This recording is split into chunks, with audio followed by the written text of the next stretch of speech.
Donc ça fait le troisième millésime que l'on fait notre blanc en partie en amphore. C'est une amphore de terre, et ça vient de la Riora.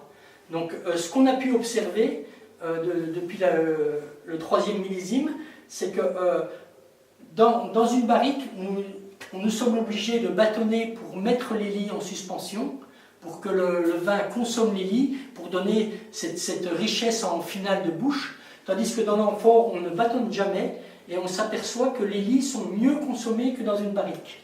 C'est-à-dire, on considère qu'il y a un mouvement de convection vu la forme de la barrique, de l'amphore. Et un mouvement de convection qui remet en suspension les lits naturellement. Et quand on fait le soutirage, on s'aperçoit qu'il y a moins de lits dans une amphore ici que dans une barrique. Et après, à la dégustation, ce qu'on a pu observer, c'est que les vins sont beaucoup plus droits.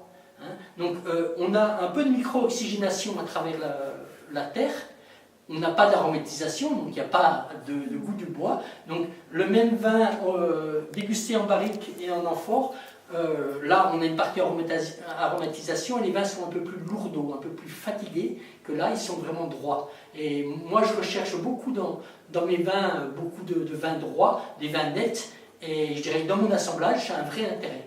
Donc on vient de déguster le 2016 qui a été mis en bouteille il y a quelques mois, et il y avait 4 barriques, une amphore et un peu de cuvinox. Donc, et j'ai refait ce modèle-là pour 2017.